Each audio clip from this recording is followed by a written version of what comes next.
Excellent. Hello, hello, hello. And I'm bespectacled today because I have notes and I have to follow them to get where we're going to get. But I'm looking forward to sharing this session with you. It's our weekly Wednesday workshop, and this one is called Shift Happens. I have to be careful how you say that one, but we're going to look at change and transition and how we can be in the best place to deal with it, to go with it. There's within Taoism, there's the adage that kind of a young supple tree will bend with the wind, but an old gnarled, stiff and rigid tree, when the wind blows, will have bits break off it and it might even topple over. And this really is about making sure that we're in that more supple place, that when not just when change comes, we can handle it, but also we're in the best place possible to make the most out of those times of transition. And the fact is, I mean, one of our greatest assurances really should be that things change. Everything changes. We are permanently in transition. We are permanently, I hate to say it, getting older. We're permanently moving from night to day. We're permanently having new experiences each and every day that then transition us. And where we have transition, there's usually something when we have change that we have to let go of. And there's usually something though that can then step into that place. And some of what we're going to look at is about how to approach making sure that we end up in the best position we can through times of change and transition. And if you think about the changing of the seasons, got spring, summer, autumn, winter, and as each one of those approaches, we prepare. So, we've had some warmer weather. I've broke my sandals back out again in hope that we're going to continue with some warmer weather. Wouldn't have got them out a month ago because it was really cold. Come the end of spring, we anticipate the summer, so maybe we look at our wardrobes and we shift and change clothes around. We get the more summery clothes ready to be worn.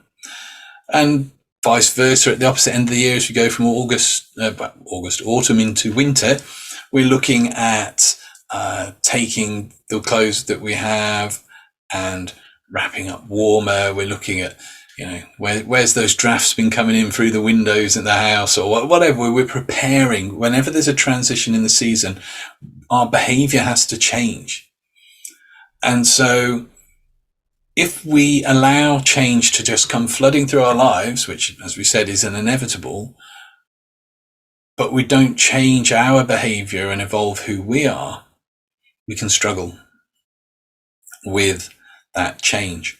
And I don't know if you've probably haven't, because we don't often do pen and paper things, but it's okay because I've got a PDF that I will share when I upload the videos to accompany this one.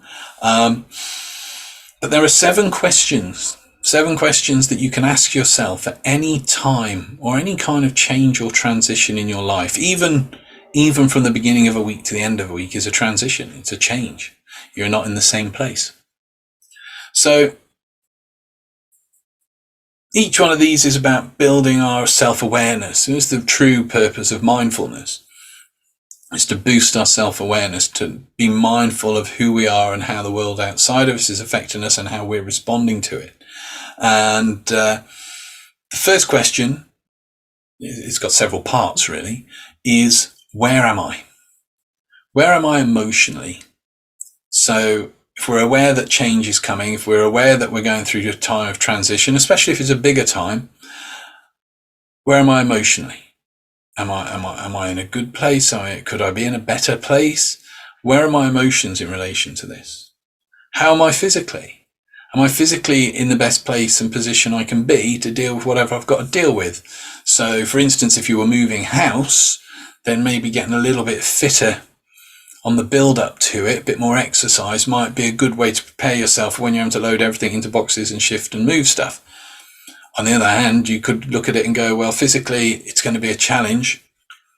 I'll get the removal men in. So where am I physically? Where am I financially? if that's relevant to whatever that change is, am I able financially to hold this, to manage this? Where am I going to be financially after this?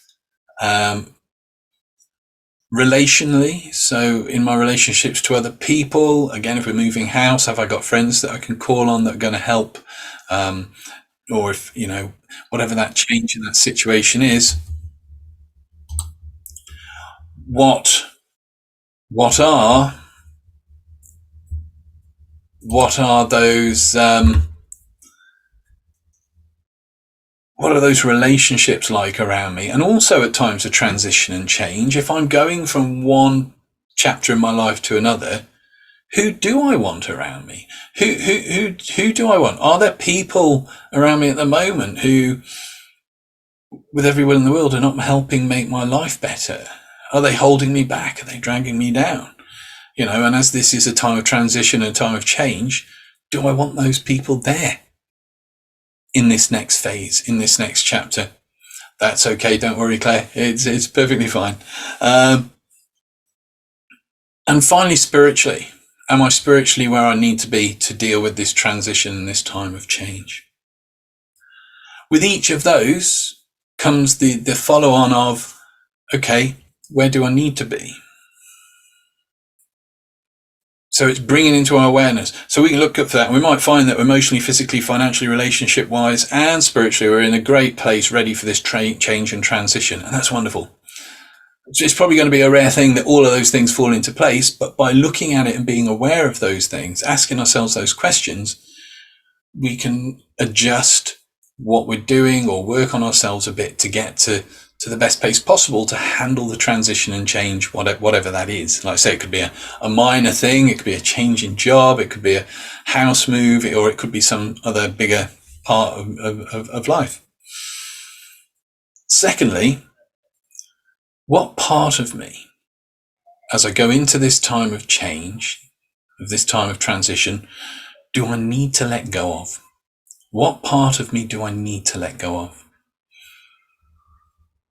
Because, and I've used this analogy before, and those of you that are used to the view of the bookcases, well, no, I have a book or two.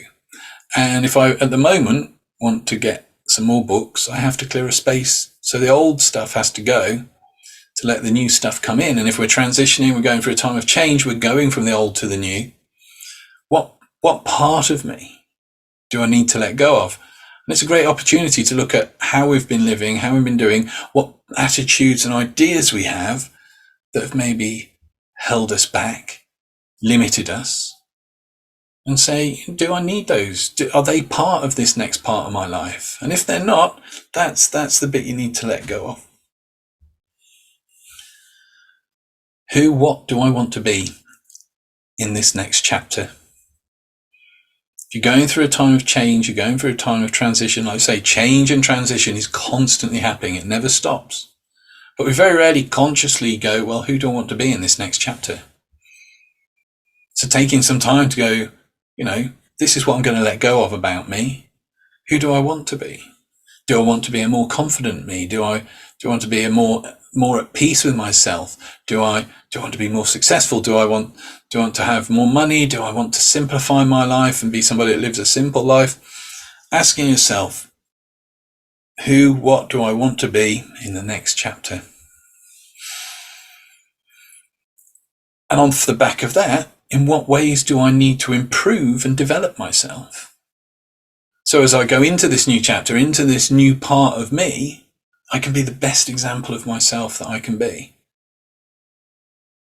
If I'm going from, say, I'm moving house, for example, and I've always been a bit cluttered and a bit untidy, but in the new place, I decide the new me is going to be tidy. So I've got to leave the old untidy me behind.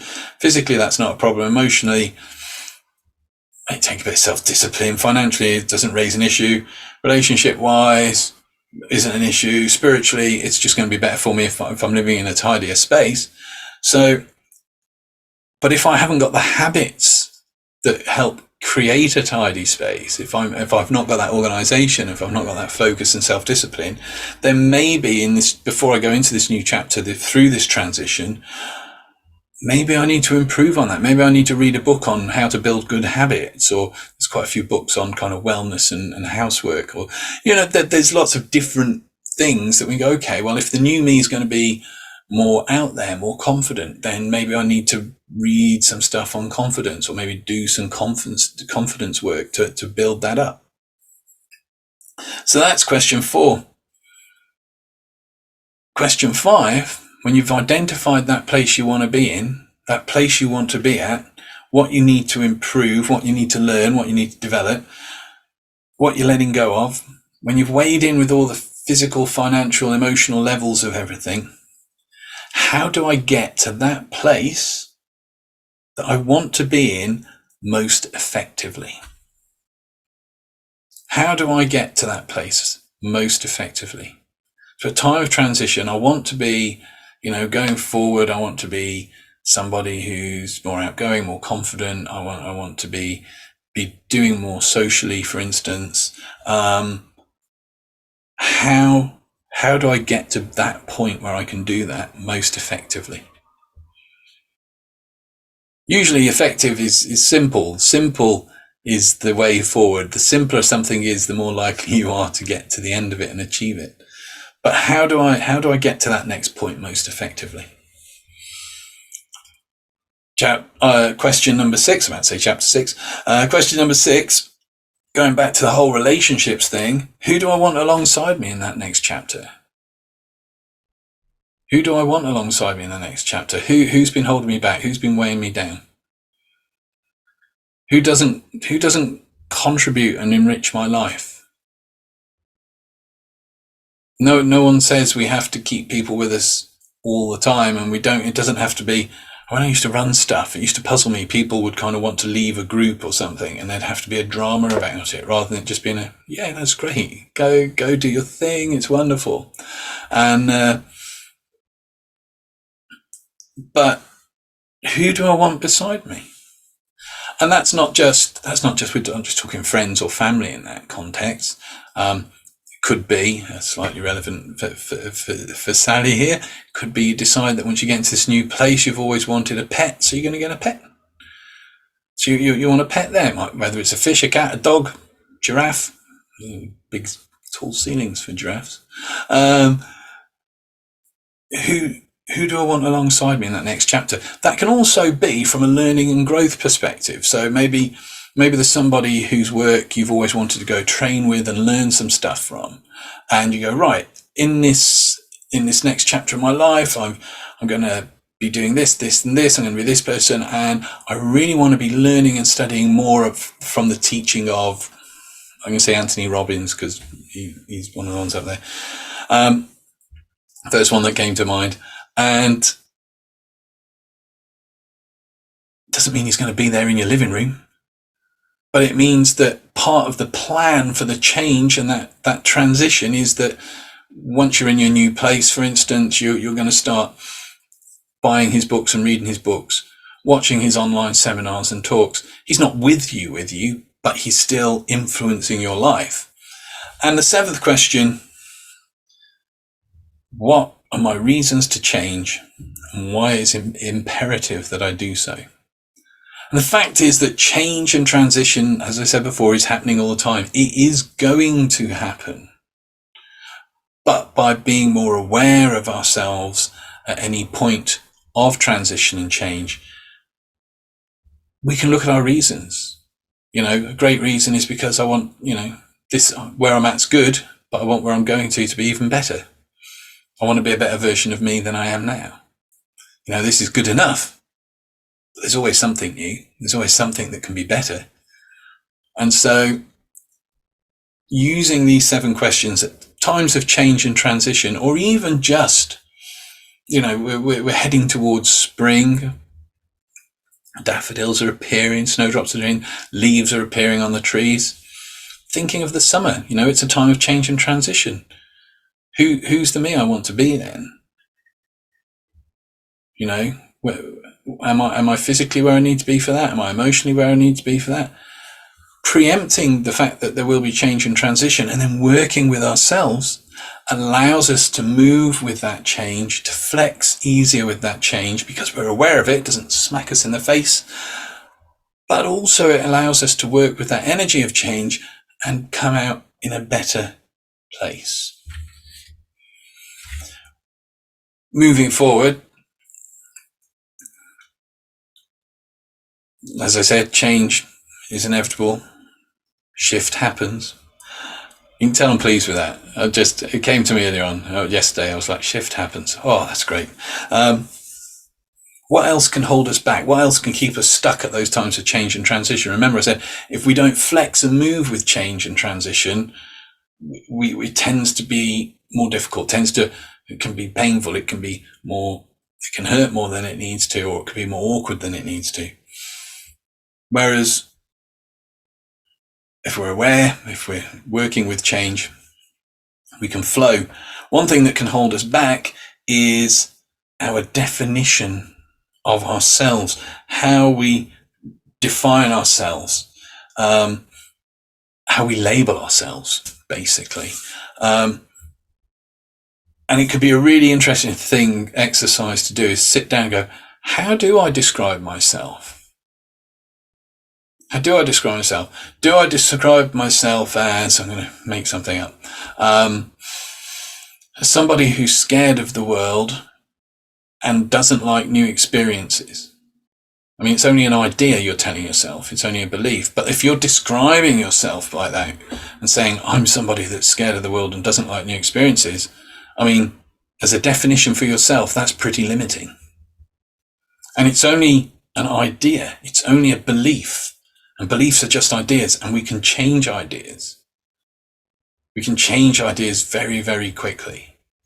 So 3 ways that we tend to identify, that people tend to identify by. First is the external. So job, I'm a lumberjack. I'm a librarian. I'm a musician. I'm a juggler. I'm a hypnotherapist. Our history. I come from a poor background. I came from a rich background. I went to a dodgy school. I went to a great school. Our past is one way that we define ourselves. Our behavior, if maybe we're not socially great, or maybe we've got some sort of something that creates certain behaviors in us, or maybe we've just behaved a certain way in the past, and we go, oh, I'm an angry person, or there's a song I'm learning actually perfectly illustrates this at the moment. Eric Clapton's Lonely Stranger, where he says, I'm the kind of person that if you get involved with me, it's all going to go wrong and it's going to end in tears. That's a way of defining ourselves by our behavior, saying my behavior is going to end up with this being a train wreck. Our gender. And I mean, at the moment, it's never been more out there about people identifying by their gender, but actually, it's quite a very limiting way of defining yourself in the world. Just that I'm either male or female, or I'm this or I'm that. Because then you're sitting yourself in a little pigeonhole of how you have to be. They're all very limiting. And the problem with all these is they give quite a fragile, small sense of self. It's a very small platform, a plinth, of self that we're identifying with. It limits us from, I'm a librarian. Well, that's it. I'm a librarian. So you do books. But, there's so many other things you could do. I mean, there's nothing wrong being a librarian. It's something I always fancied doing, obviously, because I like books. But to just identify that I'm a librarian, it makes it sound like that's all you do. That's all you are. Actually, we're so much more. We're so much more. We're so much more than male or female. We're so much more than, our past behaviors. We have so much potential within us, and how we define ourselves limits us, or it can open us up. And it's a really good thing to do is look at how you define yourself, and ask yourself if your definition is holding you back in life, or whether it opens you up to more experience and a better life. So the first way is an external way of identifying ourselves. The second way is kind of experiential. So our preferences, I'm somebody that can't stand jazz. I quite like jazz, but that's a preference. But if I tell myself all the time I'm somebody that doesn't like jazz, I might be missing out on a really great night. Could be missing out on a great night. Could be missing out on a great experience because I've told myself I just don't like jazz, or I don't like this food, I don't like that food. And preferences and likes and dislikes. Worldviews, how we see the world, our religious definition of ourselves can hold us back. It can be limiting. But it's interesting because when we look at the next way we identify ourselves, it kind of, there's another side to that. But yeah, our worldviews, thoughts and feelings. If we identify by our thoughts and feelings, going back to the external one, another one that's very common, and when I did the talk the other week for the school, I really made a point to talk about anxiety. People identify as their diagnosis. And I once worked with a guy who his doctor had turned around and said, you've got fibromyalgia, and over the next few months, I would expect you to get to the point where you maybe only got enough energy and it can be active for a couple of hours, and then it's going to be too much for you. So he decided, because the doctor had told him, to identify somebody with fibromyalgia, and sure enough, pretty well to the day, 3 months later, he was at a point where he could only be active for 2 hours a day. It's because he was identifying with his diagnosis. I'm someone that experiences fibromyalgia, but doesn't let it hold me back. It's a completely different way of defining yourself. It opens up that situation. So back to experiences, beliefs. I don't like, again, comes into likes and dislikes as well. I don't like this, I don't like that. I'm somebody who believes that nothing good ever happens to me. There you go, pretty well limiting. I believe I'm a bad person. That's limiting. I believe I'm not good enough. That's really limiting. So belief, dislike, ideologies. I'm a communist, I'm a this, I'm a that. They limit us, they hold us within a certain way of behaving and experiencing life, but they also, within experience, if we relate and define ourselves by our experiences, can actually lead to a lot of self-centeredness. So not only are we limited from experiencing other things because we're still holding ourselves within this pigeonhole, but we're also people that identify by experience tend to have a tendency to have a very self-centeredness. So they're missing out on that, interaction of just being a human being so much more, because it's all about them. The ideal, and again, these are only theories, they're only thoughts and theories that people have come to, but the ideal way to identify ourselves, to define ourselves, isn't by our histories, our jobs, our diagnoses. It's not by our worldviews, our thoughts, our religions, our ideologies. It's by our principles and virtues. By spending time to work out what your own personal ethics are. What are the virtues you hold dear? What are your morals? What is your direction and your purpose in life? I'm somebody who believes that all people have the ability to find a sense of peace and be happy with their own human experience.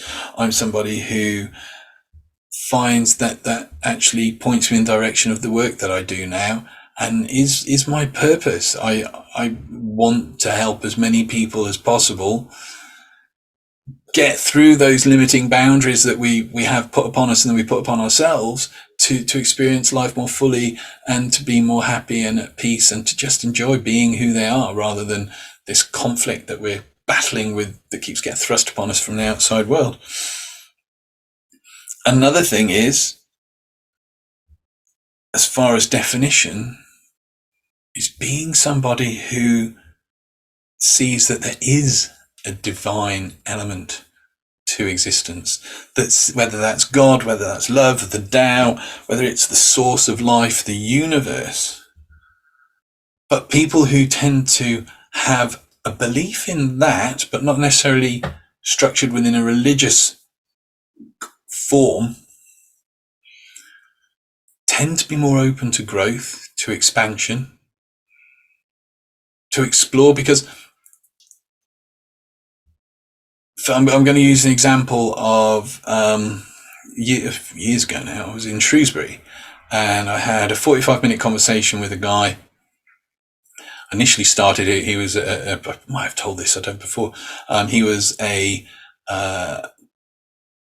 Christian from the Wishing Well found organisation, churchy people that have a little place in the market square there, and he was street preaching, and it was a scalding hot day, and he had no hair, very little hair, and I was listening to him, and I listened to him about half an hour, and I got really concerned because I could see the top of his head going redder and redder and redder, and having been someone who's obviously performed outdoors a lot, that's the kind of stuff you need to take care of. And so I went and got a couple of bottles of water, and I gave him a bottle of water to make sure he was hydrating. And we had this really interesting conversation. But at the end of it, he told me I was wrong because how he defined himself wouldn't let him explore the other possibilities, even though those other possibilities could have enriched his own experience of his own path. And so having that connection, that belief in the source of life, the universe, God, however you want to see that, is an expansive thing. When we confine that and identify ourselves as a certain religion, the danger is it's not every time, it's not everyone, but it can restrict, it can cage us, that we're limiting our experiences because we're not allowed to step outside of that rigid framework that is then put upon us. So take some time to look at how you define yourself and ask yourself, does it hold me back? Does it allow me to experience my life fully, or does it restrict?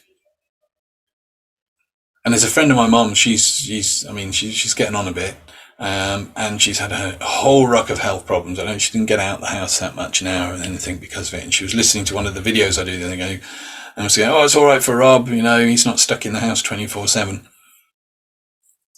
And so she's defining herself as somebody who's got all these illnesses and can't do anything to enjoy her life. Admittedly, she can't do the things she used to do. But that definition of going, I've got this, I've got that, I'm somebody that is now restricted and cannot, stops her from actually finding certain things that she could enjoy and do. And so how we define ourselves is an integral part of how we approach change and transition, because if we're too rigid in that definition, if we're identifying by our job, but suddenly our job goes, that's it, who are we? Who am I? What am I about? If we identify through how we appear, if we're fashion conscious and we go, yeah, well, I wear this, that, and the other, and our favourite brand goes out of business, or something happens and we can't afford to dress that way, who am I then? If you're identifying through those clothes, who are you?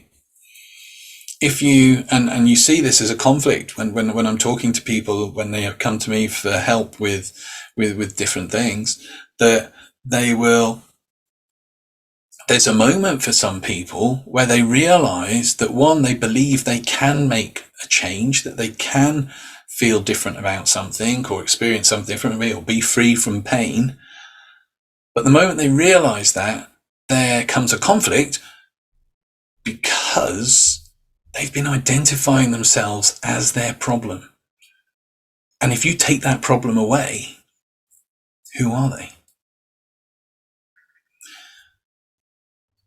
So aim to identify yourself through your ethics, your virtues, your morals, your purpose and your direction in life. What is it you feel that you're here to do?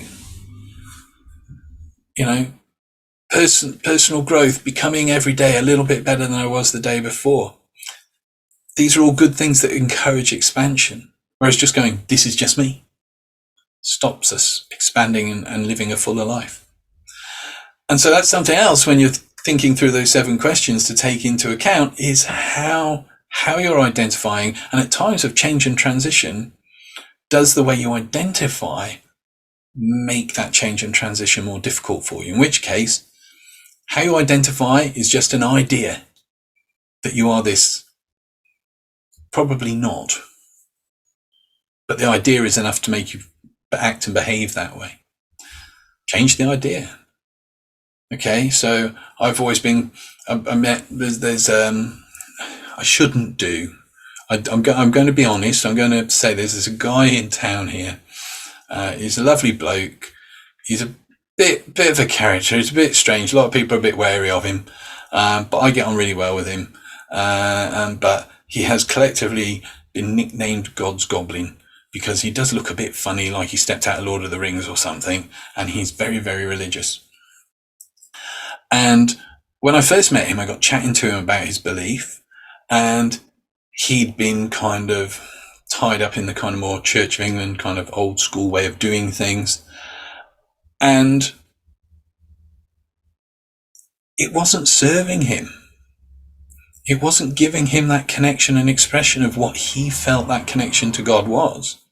So he stopped defining himself as Church of England and experimented. What else can you say? When he tried out different denominations, different ways of approaching Christianity, and found one that was a more open and encompassing one for his own personal expression, and it expanded his world. It expanded his world immensely, because now, whereas before he was like little local community just in the local church, he goes off all over the country now. You can't keep, every time I see him, it's like, where have you been? Because but if he'd have stayed in that one defined little place, defining himself as a Church of England Christian in a market town in Shropshire, he'd probably still just be going up there on a Sunday and helping out on the coffee mornings. So look at your definitions of yourself. See how your definition of how you define yourself. If you're running a business and you want to be a success, but in the back of your head you kind of have this thing as, well, I'm not somebody that gets that kind of luck, or I'm not somebody that doesn't happen to me. That doesn't happen to people like me. I'm defining myself as somebody that's less than. So start defining yourself as somebody that is more than. And the more you do that, the more your world opens up. And then when there is change and transition, it doesn't rock that foundation of who you are so much, because who you are has become much bigger. And like anything, if you've only got a small base, something can wobble and fall over. I remember when they started bringing out those tall pint glasses when I was running my pub. And I knew when I saw them, like the old pint glasses, a base about that big, new pint glasses, base about that big, what was going to start happening. And sure enough, they were being knocked over on the bar, they were being knocked over on the tables. The wider the foundation, the more secure we are. And it doesn't just go for structures and buildings and pint glasses, it goes for ourselves, both mentally, emotionally, spiritually. So, third part of today's session is, and I'm aware that I'm chucking a lot of things here at you. There's the PDF of this, which will go up with the video, so you'll be able to revisit it, and it'll just have the main points for you to focus on. The third part of this is a challenge, because not only do those things we've looked at define us, or we allow them to define us, but the story we tell ourselves also defines us. The story we tell of our life defines us.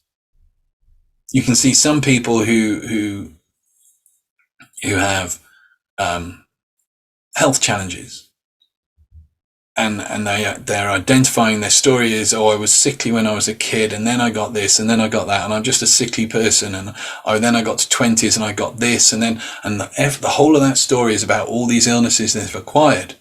And I know, Sally, I know you've had your challenges, but you still do as much, and I've always admired this in you. You still do much as you possibly can. You still give out to the world. You still love people. You're looking for a new dog now.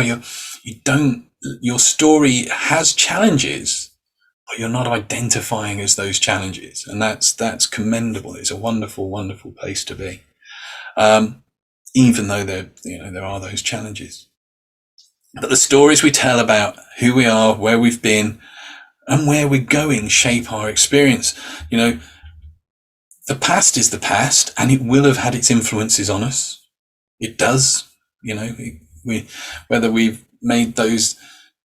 put those things upon ourselves after certain experiences, or whether certain experiences have thrust certain ideas and attitudes on us, it does influence us. But your future story is not written, and as everything is in change and transition, you really can become the author of your own story. You really can start to develop the awareness of what defines you, which is kind of what all this does that we've been looking at today. But by expanding that awareness, by doing a little bit of work on going, this is me, working through those 7 questions, looking at how we're defining ourselves, we can start taking that and creating the story of our future, moving towards that person that we want to be, and creating a story in which you've got more inner peace, more fulfillment and commitment. And so I have a your story challenge. It's not like you're going to be marked on this, and it's not like I'm going to go, you haven't done the challenge, because it's your choice. But I'm laying the challenge down for you to do this, because as with everything we cover, if you just watch it and go, oh, that's a great idea, I'll think about that, it stays just a great idea. It's like looking at a key in a room where the door's locked and going, oh, that's a nice looking key. Still need to get out of the door, but all I'm doing is looking at the key. Putting these exercises into practice, putting the meditations, putting the different visualizations into practice, the more you do it, the more you work with it, the more it improves things for you. So this is the challenge. I want you to, I'm going to say write. Not everyone's great at writing. And I know Sally with your assignments is probably sick of writing. So you don't have to write it. I mean, you can type it, you can dictate it, you can record it, but spend some time at least on this exercise. And I want you to create the following. It's a story. It's kind of in 3 parts. The first part is to look back upon your past and to pick one moment. There will be lots, but we're after just one this time. Because once you've done this once, you can pick another area of your life and work the process through on all it, and keep working on it until there's nothing left to work on. So a moment in your past that influences your behavior in the present. And write, I don't know, say about 500 words, something like that. It doesn't have to be massive, but spend some time, even if it's bullet points. I remember when, let me think. Do you know what? When I'm not making the moment up, but I don't think it's had this effect on me. In fact, when I've finished the video, no, it definitely hasn't. When I was about 3, back in the days when you used to get like dustbins that were like round things with like almost like chicken wire mesh sides and a plastic rubbery lift up lid. I was about 3, and the bin men I think must have been, and the cage, best way of saying it, was there and open, and so I thought as a kid it'd be good fun to climb inside. So I climbed inside, and I shut the thing, and I was inside this cage. I can't imagine what was going on in my head at the time, but I thought it was fun until I got stung by a wasp. Then I didn't think it was fun, and then the cage wouldn't open. So I'm now in pain and agony being stung whilst trapped inside a cage. Since that, my behavior is now such that I cannot cage fight, and I've never wanted to be an escapologist. Obviously, that behavior, those outcomes aren't actually real, but the initial moment was.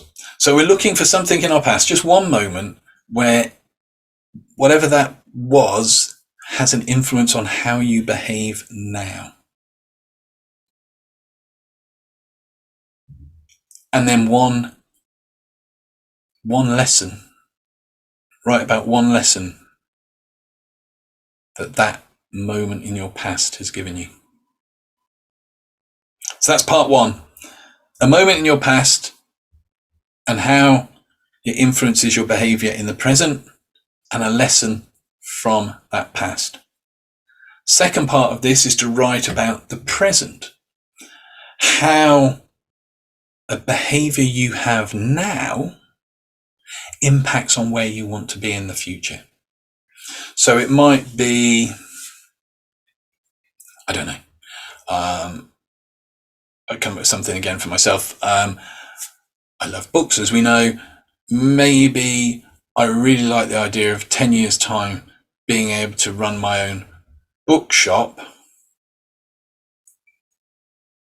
but a behavior, so maybe a lack of self-belief, say, stops me from, at the moment, influences that, because if I carry on with that belief, that behavior of self-belief, doubt, I'm not going to end up doing that thing I want to do in the future. So writing about something in the present, a behavior that, and how it impacts upon future hopes, future goals and dreams. And in the second part of that, looking at that lesson you identified in the first part, so the lesson from the past, and how it shapes who you are today. And in the third part, we're looking at the future. So for the future part of this exercise, you're going to write, record, spend time thinking about your future expectations. So where you want to be, who you want to be, and how they impact upon you now. So future expectations, how they impact upon you now. And then finally, you're going to write a definition of your ideal future self. Your ideal future self. Not perfect, because perfect does not really exist. It's an ideal, doesn't exist. If you pursue perfection, you'll only ever be miserable, because you're never going to get it. However, your ideal self is the improved you. It's who you want to be. So maybe, thinking of the analogy of the bookshop, I want to be have enough self-belief and confidence in the future that I can do that. I don't have to be perfectly like the most boldest, amazingly kind of highbrow business entrepreneur. I just need to be confident enough to be able to take the actions that I need to take to make that thing happen. So the final part of that is your ideal self. So recap from your past, one moment in the past and how it influences your behavior now, and a lesson from that past. Just one thing at a time. I don't want to overload this. You can always, like I say, work it through everything else. For the present, a behavior that you have now and how it impacts on your hopes for the future, and how that lesson from the past has shaped who you are today. And finally, looking at the future, your future expectations, your goals, where you want to be, and how they impact upon you now. And then finally, your ideal self. Who's that person that you're becoming that you are not yet? I love that. So that's the challenge, to take those and reason. And we do this because this is, again, I said earlier on, there's the idea of mindfulness where you drink your coffee very slowly and be aware of the taste. And that's not mindfulness. That's drinking coffee, savoring it. There's the idea of, obviously I teach meditation, but meditation does not bring you into mindfulness. And mindfulness is a higher level of self-awareness.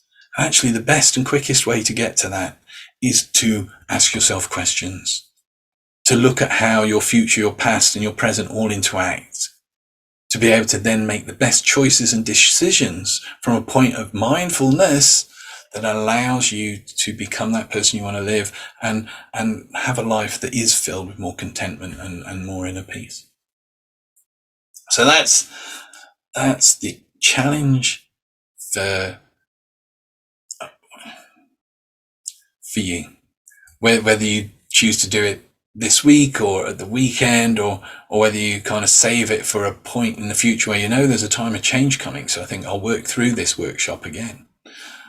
But I encourage you to do it, because if not, it's just knowledge in your head. But by doing these things, by putting this into practice, we're expanding our self-awareness, we're growing in self-awareness. The more self-aware we are, the more mindful we can be of the choices and decisions we make in life. And we can come from that place of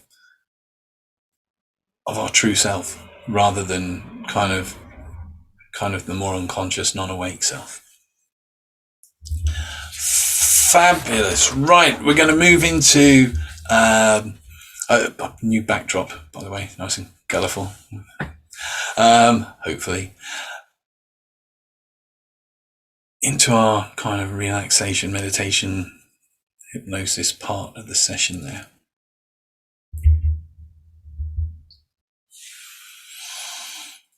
And as always, we're going into this. I'm going to ask you to have a fidget, have a stretch,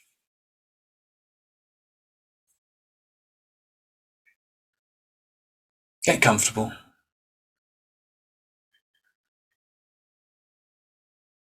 And we'll begin by taking 3 deep breaths together. And no need to close your eyes on the first breath. No need to close your eyes on the second breath. But on the third breath, as you breathe out, just allow your eyes to close. Just in the time that you need to take to feel good and get the most from this. So let's breathe in. Hold it. And breathe out. Breathing in.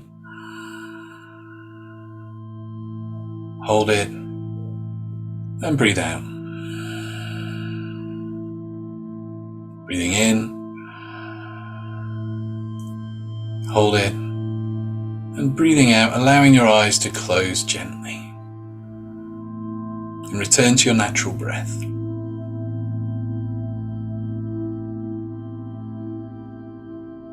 There really is nothing to do. Just relax. The more you relax, the better you can feel, and the better you feel, the more you can relax. Now, just easily and effortlessly. And I want you to become aware of the patterns, the colours, the way the light plays upon your eyes. I'll close my eyes. I've got kind of colours of green and an orange is moving around. And be aware of how those patterns, those colours, the light upon your eyelids does move. And notice how if you try to focus in just on one point, one shape within that, how you can never quite pin it down. I mean, you can keep trying and trying to pin one of those shapes and colours down, and notice how over time it moves, it shifts. And then another one moves and another one shifts as you relax and go within. With every breath, every moment, allowing yourself to just focus on that point,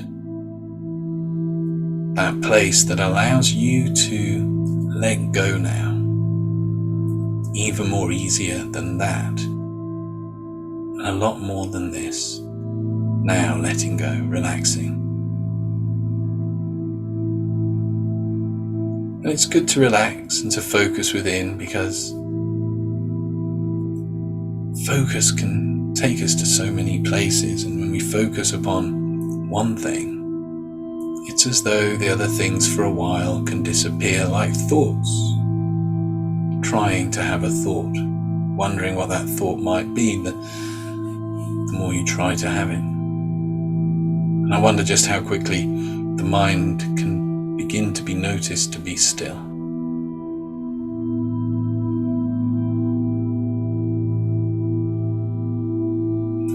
And all life is change, and all change is life, and all things are permanently in transition as you move easily from the everyday to the inner world, the inner self. And as you do that, and as you continue, whatever that is for you, to relax, I wonder where within you feels most comfortable, most still.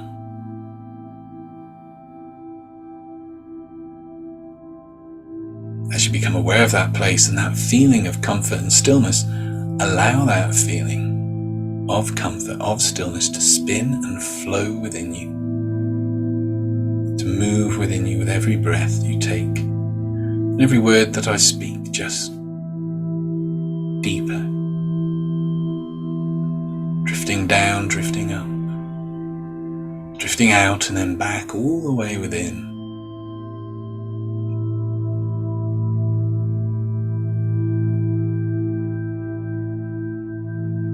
In your mind's eye, I want you to be in a place, a magical place, a mystical place. Maybe it's somewhere you've been before, or maybe it's somewhere completely made up. But just be there now. See the things you see. Hear the things you hear. Get a feel for that place. What scent is there on the air? Just be there. That magical, mystical place, a place where awarenesses can come and go and changes can be made easily and effortlessly, because by making no effort at all, we make all the effort we need to go with the flow and change. And as you look around that place, you notice a pathway leading out of that place. I invite you to step down that path, because I wonder what lies ahead. What piece of awareness is there for you today that when you discover will make it easier for you moving forward to go with the flow, to adapt even easier to change and transitions. Continue on along the path, see the things you see, hear the things you hear. Just each footstep taking you more within.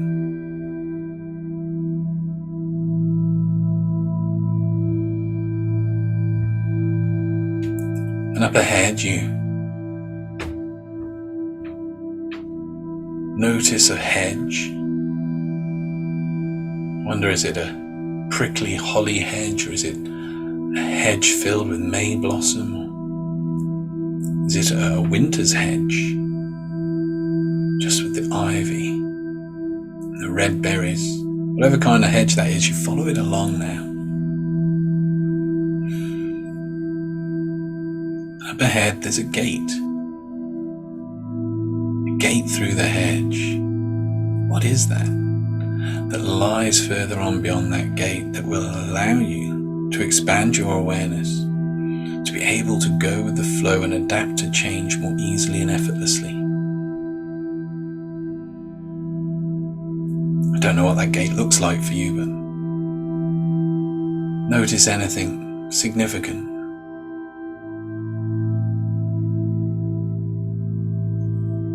And as you go to open it, notice how easy it can be to go through one place to another. As you step through that gate, and the path continues on.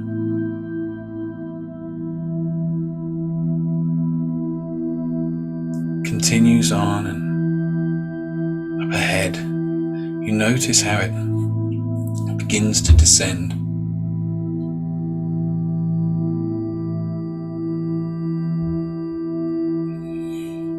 leading down into a hollow.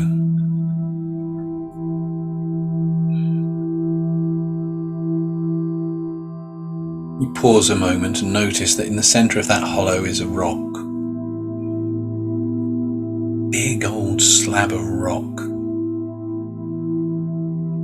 Upon that rock is a box. I wonder what that box is, what it looks like to you. Is it a big box, a small box? What's inside that can allow you and enable you and empower you to go with the flow and adapt to change with more awareness, easily and effortlessly? Even though you don't always recall what you've heard today in this workshop, your unconscious mind can, and it can help you make the most of times and change as you ponder what's in that box, waiting for you, just for you.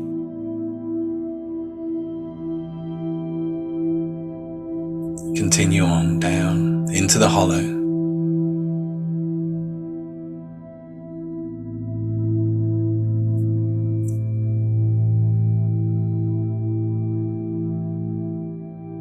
And there's the box. I'm going to count to 3, and I don't know whether you'll be really eager to see what's inside that box that will allow you with more awareness to adapt to change, putting into action all those things we've talked about today, or whether you'll wait to the count of 2 to open that box to be able to discover what's inside that allows you to adapt more to change and put into practice some of what we've learned today, or whether you'll wait to the count of 3 to open the box and discover what's inside that allows you now to adapt easier, to change, to transition, and put into practice some of what we've discussed and shared today. And I wonder even more, what is that inside the box for you?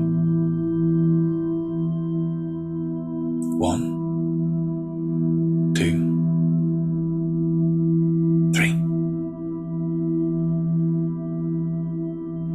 With the box open, take a look.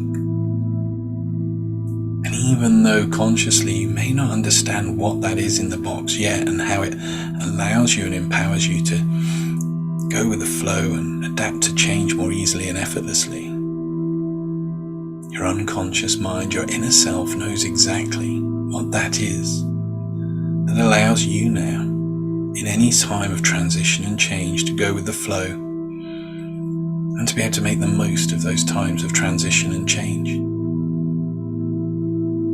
freeing you up to live more fully, with more peace and more contentment. Spend a while just in that place, looking at whatever that is in that box.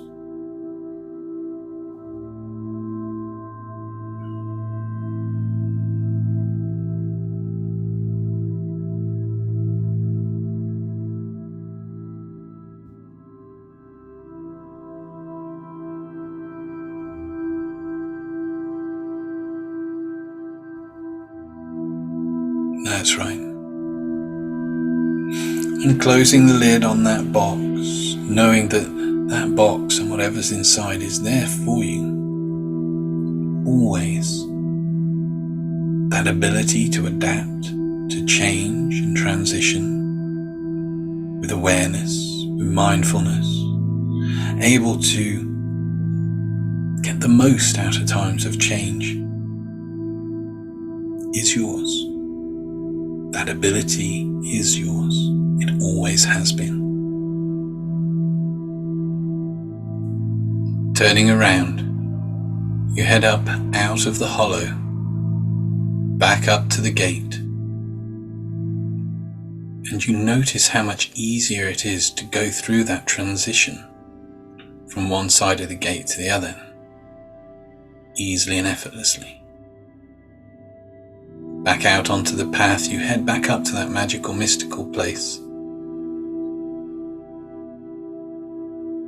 Back along that path,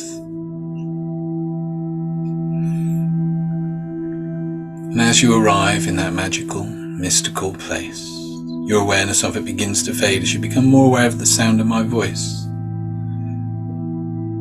and the colours on the eyelids flickering, moving this way and that. It's interesting, isn't it, how when you try to pin them down, you cannot. Just keep moving, just very slightly. When you're ready to return, the deeper self-awareness that allows you to embrace times of transition and change easily and effortlessly, to get the most from them. When you're ready to do that, then open your eyes, feel good, be here now, have a stretch, have a fidget, and feel good. Wonderful. Now, I'm going to be open and honest. Those of you who joined me for this live will know that this isn't how it ended. We had a technical problem, talk about transition and change. Zoom disconnected me. I don't know why, it just disconnected me. So that's why my jumper has magically appeared during this session. I recorded this bit again at the end. Do embrace these exercises. Do have a go at them. Have a go at the story. Look at those 7 questions. There'll be a PDF by the video for you. And excuse me, and really give some time to this, because as I hinted to during this session, mindfulness isn't about relaxing deeply and breathing. It's not about, taking an hour to drink a cup of tea. It's actually about developing and heightening self-awareness. And in doing that, we're able to then look at who we are and how we react with the world better, and make better decisions, better choices, and inevitably see the way forward to make those choices that lead to our happiness, contentment, and our inner peace. Hope you've enjoyed the session, and I look forward to seeing you for the next weekly Wednesday workshop. Take care. Bye-bye.